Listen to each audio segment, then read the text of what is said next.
चलिए मंगलाचरण करते हैं। णमि ऊण जिण वरिंदे नरसुर भवनिंद वंदिये सिद्धे वोच्छामि भाव पाहुड़ मवसे से संजदे सिरसा। बोली श्री 1008 शांतिनाथ भगवान की जय। आचार्य श्री कुंद स्वामी की जय। आचार्य गुरुवर विद्यासागर जी समय सागर जी महाराज की जय। मुनि पुंगव श्री 108 सुधा सागर जी महाराज की जय। हम सभी बड़े ही सौभाग्यशाली हैं जो हमें आचार्य कुंद स्वामी के महान ग्रंथ अट्ठपाहुड़ के अध्ययन का अवसर मिल रहा है। 5वां भाव पाहुड़ चल रहा है। भावों की क्या महिमा है, कल्याण के लिए भावों की क्या आवश्यकता है, ये सब हमें जानने और समझने को मिल रहा है। आज हम 2 गाथाओं का अध्ययन करेंगे। क्रमशः गाथा क्रमांक 130 और 131। दोनों गाथाएं बहुत सरल हैं, बहुत महत्वपूर्ण हैं। चलिए प्रारंभ करते हैं। गाथा क्रमांक 130। उच्चारण। उत्थरई उत्थरई आधा त थ उत्थरई। जा ण ण जरओ जरओ। रोयग्गी रोयग्गी आधा गा पूरा गा। रोयग्गी जा ण डहई डहई। देह उडिम देह उडिम। इंद्रिय बलम इंद्रिय बलम। ण वियलई वियलई। ताव ताव तुमम कुणहि कुणहि। अप्पहियम अप्पहियम आधपा पुरपा। उत्थरई जाण जरओ उत्थरई जाण जरओ। रोयग्गी जाण डहई देह उडिम। रोयग्गी जाण डहई देह उडिम। इंद्रिय बलम ण वियलई इंद्रिय बलम ण वियलई। ताव तुमम कुणहि अप्पहियम ताव तुमम कुणहि अप्पहियम। बड़ी अच्छी गाथा है। आचार्य कुंद स्वामी संबोधित करके कह रहे हैं, ताव तुमम कुणहि अप्पहियम। कुणहि करो, तुमम तुम करो। तुमम कुणहि तुम करो। हे मुनिराज, हे द्रव्यलिंगी मुनिराज, तुमम तुम कुणहि करो। क्या करो? अप्पहियम अप्पहियम। अप्प आत्म, हियम हित, आत्महित को करो। हे मुनिराज, तुमम तुम अप्पहियम आत्महित, अपना हित, स्वयं का हित कुणहि करो। अपने कल्याण में लग जाओ, अपना कल्याण करो, आत्महित करो। ऐसी बात क्यों कह रहे हैं? एक शब्द और इसमें जुड़ा है, ताव ताव। तब तक तब तक। ताव शब्द आने से ये पूरा सेंटेंस कंडीशनल हो गया। ताव तब तक, तब तक तुम अपना हित करो। तब तक तुम अपना हित, अपना कल्याण करो। तब तक आत्महित करो। हे मुनिराज, हे मुनिराज, तब तक तुम अपना आत्महित कर लो। तब तक क्यों कह रहे हैं? कोई अवसर मिला हुआ है, कोई मौका है, जल्दी से इस मौके को, अवसर को पकड़ना है, नहीं तो ये अवसर निकल जाएगा। तो कहा जाता है तब तक ये काम कर लो। यहाँ भी कह रहे हैं ताव तब तक, तुमम तुम, अप्ययम आत्महित को गुण ही करो, तब तक करो। क्यों तब तक क्यों कह रहे हैं? ऊपर के 3 चरण, उत्थरई जाण जरो, जा जा, जब तक ये नहीं होता है, ताव तब तक आत्महित कर लो। जब तक ये कंडीशन ऐसी नहीं हो रही है तब तक तुम अपना आत्महित कर लो। कितना सिंपल और सीधे तरीके से आचार्य कुंदकुंद स्वामी कह रहे हैं। उत्थरई जाण जरो, जा जब तक, जरो जरा बुढ़ापा, ण नहीं, उत्थरई आता है, सवार होता है। जब तक बुढ़ापा सवार नहीं होता है, जब तक बुढ़ापा नहीं आता है, जब तक बुढ़ापा आक्रमण नहीं करता है, ताव तब तक तुम अपहियम कुणहि आत्महित करो। जब तक बुढ़ापा नहीं आता है तब तक आत्महित कर लो। बुढ़ापा आ जाने के बाद आत्महित करना मुश्किल हो जाएगा। बुढ़ापा आ जाने के बाद व्यक्ति स्वतंत्र नहीं रहता है, उसे सहायता लेनी पड़ती है दूसरों की, और वह आत्महित नहीं कर पाता, इतना सक्षम नहीं रहता है। जा जब तक, जरो जरा बुढ़ापा, ण नहीं, उत्थरई आक्रमण करता है। जब तक बुढ़ापा आक्रमण नहीं करता है, जब तक बुढ़ापा नहीं आता है, ताव तब तक तुम आत्महित करो, तब तक ये काम कंप्लीट कर लो। बुढ़ापा आया तो यह कार्य नहीं हो पाएगा। बुढ़ापा आया तो आत्महित भूल जाओ, आत्महित नहीं हो पाएगा। दूसरी कंडीशन, रोयज्ञी, जा, यहाँ भी जा शब्द है, जा जब तक, रोयज्ञी, रोयज्ञी संधि विच्छेद कर लीजिए, रोय या में छोटा आ, अग्गी आ, ये 2 छोटे आ मिलकर बड़ा आ हुआ। लेकिन आधा गा और पूरा गा ये संयुक्त अक्षर है, और संयुक्त अक्षर के आगे कोई भी दीर्घ स्वर नहीं होता है। जो दीर्घ स्वर है वो ह्रस्व हो जाता है, छोटा हो जाता है। वापस ये छोटा हो गया, रोय प्लस अग्गी, रोयग्गी, रोय रोग, अग्गी अग्नि। जा जब तक, रोय अग्गी रोग की अग्नि, रोग रूपी अग्नि, ण नहीं, डहई जलाती है। किसको? देह उडिम, देह शरीर रूपी, उडी कुटी, कुटिया, शरीर रूपी कुटिया को जब तक रोग रूपी अग्नि नहीं जलाती है, ताव तब तक तुम अपहियम आत्महित गुण ही करो।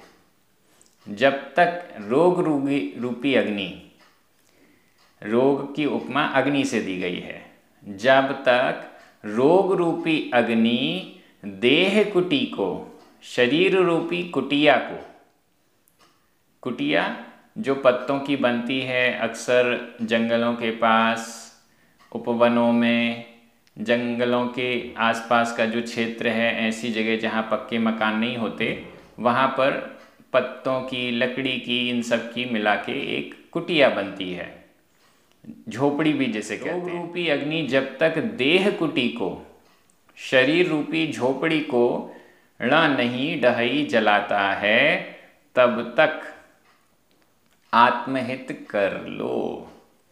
जहाँ कोई रोग हो गया शरीर में तो फिर आत्महित नहीं किया जा सकेगा। यदि कोई रोग आ गया तो आत्महित संभव नहीं होगा। क्यों संभव नहीं होगा? कोई भी छोटा मोटा या बड़ा रोग आ गया तो उस रोग के कारण ही साधना बाधित होती रहेगी, परेशानी होती रहेगी, आत्महित नहीं हो पाएगा। क्या करना है? इससे बचना है। रोग जब तक नहीं हो रहा है तब तक अपना कल्याण कर लो। रोग हुआ और यह शरीर नष्ट हो जाएगा, शरीर खराब हो जाएगा, शरीर में दिक्कतें आने लगेंगी, परेशानियां होने लगेंगी, साधना नहीं होगी, आत्महित नहीं हो पाएगा, शरीर की सेवा में ही लगना पड़ जाएगा। इसलिए जब तक रोयज्ञी रोग रूपी अग्नि देह उडिम शरीर रूपी झोपड़ी को नहीं डहई जलाती है, ताव तब तक अपहियम कुणहि, तब तक आत्महित करो। तीसरी कंडीशन, इंद्रिय बलम। जब तक इंद्रिय बलम, इंद्रियों का बल, इंद्रियों का बल, पांचों इंद्रियां हैं, इन इंद्रियों का बल नहीं वियलई विकल होता है। जब तक इंद्रियों का बल विकल नहीं होता है, जब तक इंद्रियां शिथिल नहीं होती है, इंद्रियों का बल शिथिल नहीं होता है, तब तक तुम अपहियम कुणहि आत्महित करो। इंद्रियां अभी अच्छा देख रही हैं, अच्छा स्वाद ले रही हैं, अच्छा स्पर्श कर रही हैं, कान अच्छे से सुन रहे हैं, सारे काम अच्छे से हो रहे हैं। जब तक इंद्रियों का बल ठीक है तब तक आत्महित कर लो। अब हम साधना करना चाहते हैं लेकिन आंखों से दिखता ही नहीं, आंखों से दिखता ही नहीं तो हम जिनवाणी कैसे पढ़ेंगे, हम साधना कैसे करेंगे, जीवों की रक्षा कैसे करेंगे, आत्महित कैसे करेंगे। अब कानों से सुनाई देता ही नहीं, हम जिनवाणी को कैसे सुनेंगे, आत्म कल्याण की बातें कैसे सुनेंगे। अब मुंह से बोलते बनता ही नहीं, शब्द स्खलित हो जाते हैं। तो जब तक इंद्रियों का बल शिथिल नहीं होता है तब तक तुम अपहियम कुणहि आत्महित करो, ऐसा आचार्य कुंद स्वामी कह रहे हैं।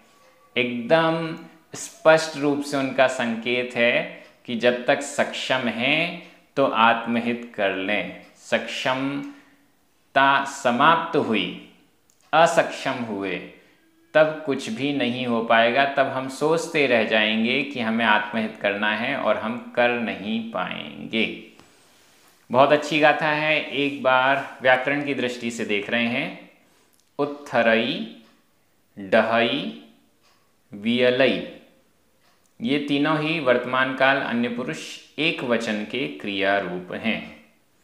जा 2 बार आया, ण 3 बार आया, ताव ये सभी अव्यय हैं। जरवो, रोयज्ञी, इंद्रिय बलम, तुमम, ये सभी प्रथमा विभक्ति के एक वचन हैं। देह उडिम, अपहियम, ये दोनों ही द्वितीया विभक्ति के एक वचन हैं। कुणहि विधि एवं आज्ञा काल मध्यम पुरुष एक वचन का क्रिया रूप है। सारे शब्द हो गए हैं। अब मैं हिंदी अर्थ कर रहा हूं, आपकी नजर प्राकृत शब्दों पर जानी चाहिए। जब तक बुढ़ापा आक्रमण नहीं करता है, जब तक रोग रूपी अग्नि शरीर रूपी झोपड़ी को नहीं जलाती है और इंद्रियों का बल शिथिल नहीं होता है, तब तक हे मुनिराज तुम आत्महित करो। बड़ी अच्छी गाथा है और सीधा सीधा संकेत मिल रहा है कि जल्दी जल्दी अपना हित कर लो, नहीं तो ये सब समस्याएं आ जाएंगी। अब हम अगली गाथा में चलते हैं और क्या उपदेश हमें मिलने वाला है देखते हैं। गाथा क्रमांक 131, उच्चारण।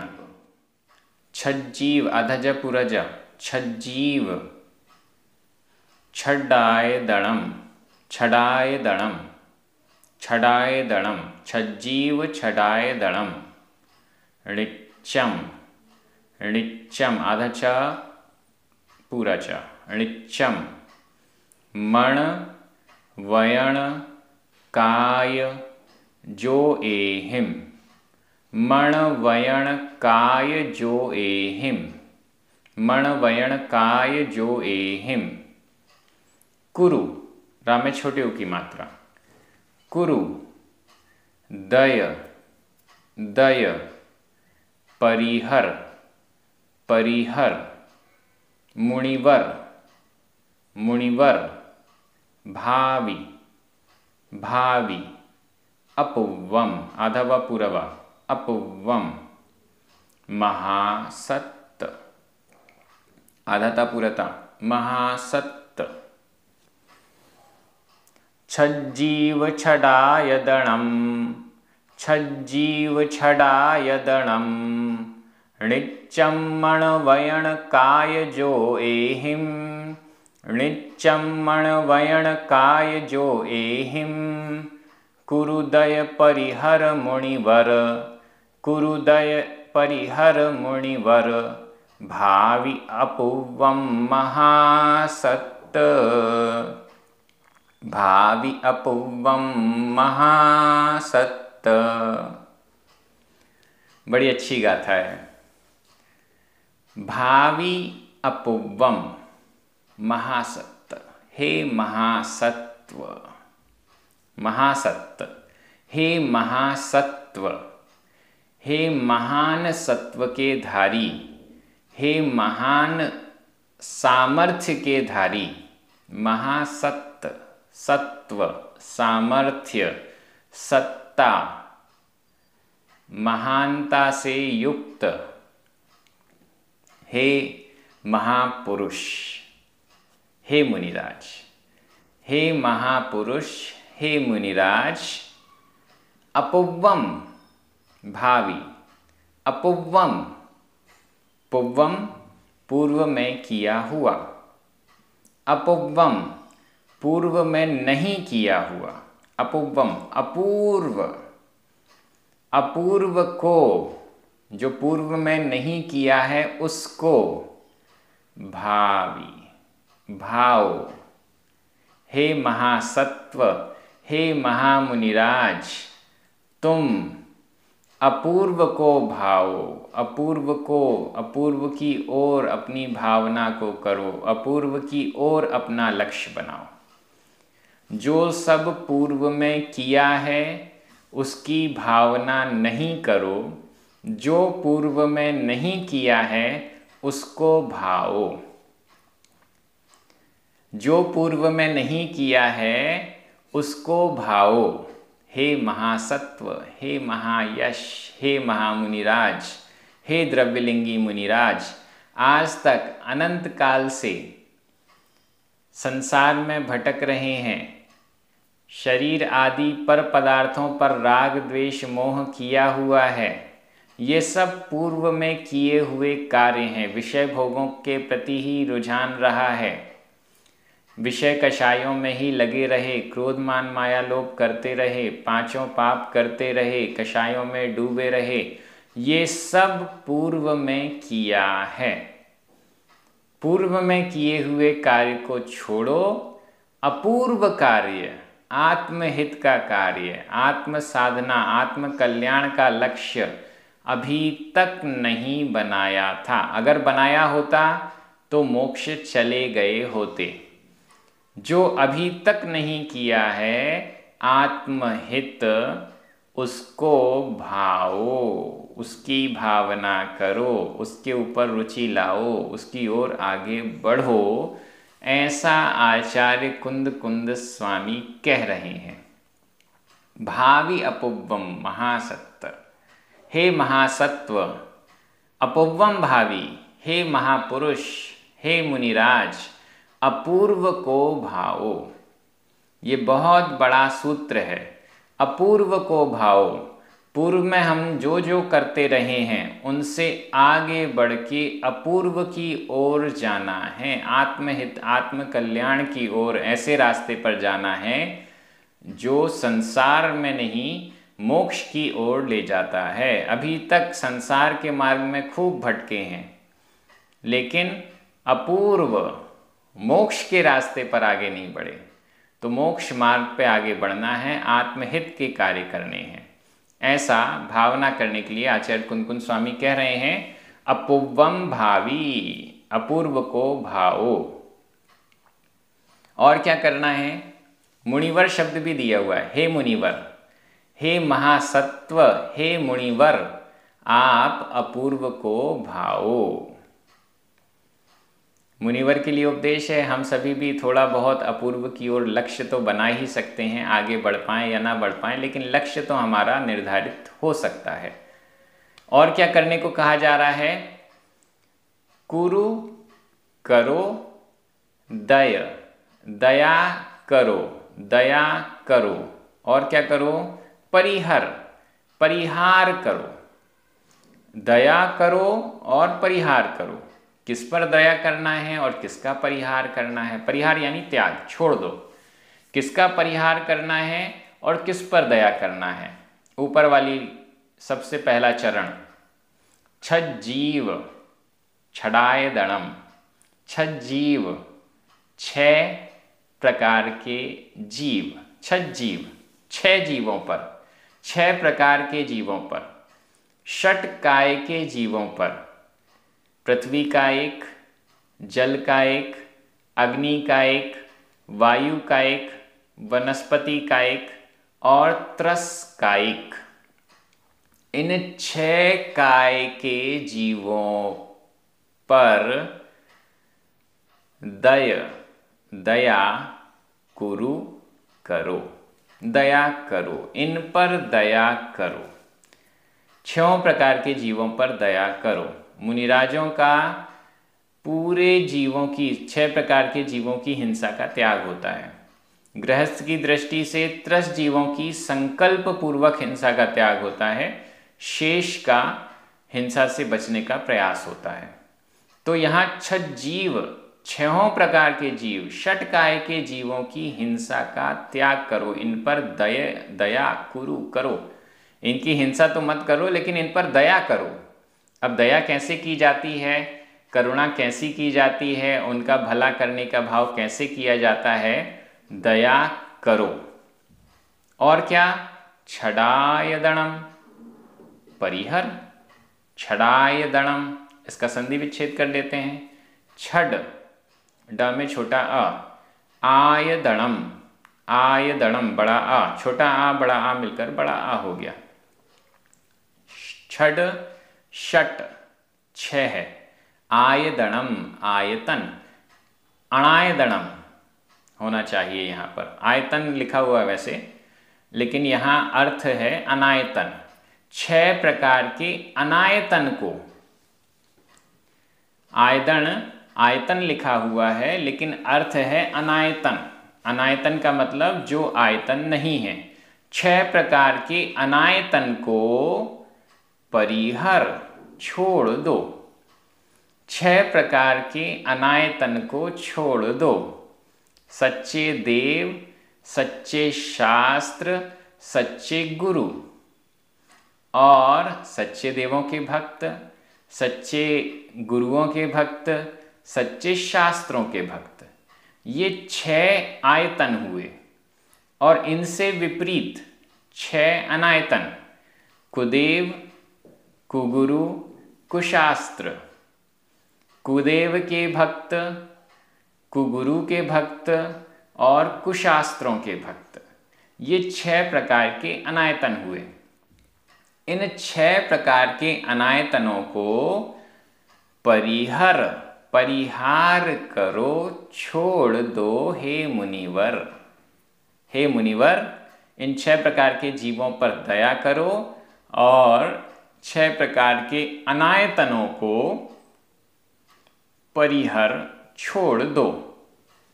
6 प्रकार के अनायतन, ये अनायतन ऐसे हैं जो हमें संसार में भटकाने वाले हैं, जो देव नहीं हैं, देवों वाले गुण जिसमें नहीं हैं, जो वीतरागी नहीं, सर्वज्ञ नहीं, हितोपदेशी नहीं, ऐसा खोटा देव, ऐसे खोटे देव को और उसके मानने वालों को, इन दोनों को ही मान्यता नहीं देना, इनसे दूर रहना। खोटे गुरु, जो ज्ञान ध्यान तप में लीन नहीं हैं, जो रत्नत्रय के धारी नहीं हैं, उनसे दूर रहना। जो परिग्रह आदि रखते हैं, जो अन्य व्यापार आदि कार्य करते हैं, बहुत सारे परिग्रह घर गृहस्थी रखते हैं, तपस्या आदि से दूर हैं, ज्ञान ध्यान तप में लीन नहीं हैं, सम्यक दर्शन ज्ञान चारित्र से रहित हैं, कुगुरु हैं। कुगुरु और उनके भक्त, इनसे दूर रहना।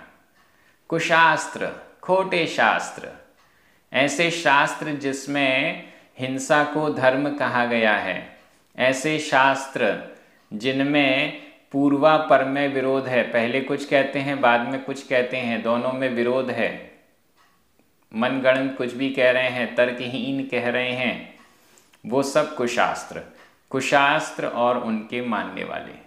इन 6 प्रकार के अनायतनों का परिहार करो, इनसे दूर रहो, इनके प्रति मान्यता मत रखो। और क्या करना है, कैसे करना है ये सब? नित्यम, हमेशा हमेशा, नित्य 6 प्रकार के जीवों की दया करनी है, नित्य 6 प्रकार के अनायतनों से दूर रहना है। मन वयन काय जोयहि, मन वचन काय योगों के द्वारा, मन से भी षटकाय के जीवों की हिंसा नहीं करनी, उनके प्रति दया करनी है, वचनों से भी दया करनी है और शरीर से भी दया करनी है। मनोयोग, वचन योग और काय योग के द्वारा षटकाय के जीवों पर दया करो और षट अनायतनों का परिहार करो हे मुनिराज, हे महासत्व, अपूर्व को भाव। ऐसा आचार्य कुंदकुंद स्वामी कह रहे हैं। बड़ी अच्छी गाथा है, एकदम सिंपल और सीधा संदेश है। अब ये पालन जब तक नहीं करेंगे तो कल्याण भी नहीं होगा। जिस दिन ये सब पालन करने लगेंगे तो कल्याण का मार्ग खुल जाएगा, ऐसा समझना चाहिए। व्याकरण की दृष्टि से छज्जीव छडाय दणम, दय, अपुवम, ये सभी द्वितीय विभक्ति के एक वचन है। दय में कोई विभक्ति दिखाई नहीं दे रही है, 0 विभक्ति है, लेकिन ये द्वितीय का एक वचन है। णिच्चम अव्यय है। मण वयण काय जोएहिम तृतीय विभक्ति का बहुवचन है। कुरु, परिहर, ये दोनों ही विधि एवं आज्ञा काल मध्यम पुरुष एक वचन के क्रिया रूप हैं। कुरु यह अनियमित प्रयोग है। मुनिवर, महासत्त, ये दोनों ही संबोधन के एक वचन हैं। भावी, यह भी विधि एवं आज्ञा काल मध्यम पुरुष एक वचन का क्रिया रूप है, लेकिन अनियमित प्रयोग है। इस प्रकार से व्याकरण हो गई। मैं एक बार हिंदी अर्थ कर रहा हूं, आपकी नजर प्राकृत शब्दों पर जानी चाहिए। हे महासत्व, हे मुनिवर, षट प्रकार के जीवों को नित्य मन वचन काय से दया करो और 6 प्रकार के अनायतनों को छोड़ दो तथा जो अभी तक नहीं किया है ऐसे अपूर्व आत्महित को भाओ। बड़ी अच्छी गाथा है, बहुत अच्छा आचार्य कुंद कुंद स्वामी का उपदेश है। निश्चित रूप से यदि हम फॉलो कर रहे हैं तो हमारा कल्याण हो ही जाएगा, ऐसा दृढ़ विश्वास हमारे अंदर होना चाहिए। बहुत अच्छे से अध्ययन हो रहा है। प्राकृत भाषा की दृष्टि से एक एक शब्द को क्लियर किया जा रहा है। यह स्वाध्याय इसी प्रकार से आगे बढ़ता रहेगा। जिनवाणी स्तुति करें, 9 बार नमोकार मंत्र पढ़ें। सभी को जय जिनेंद्र।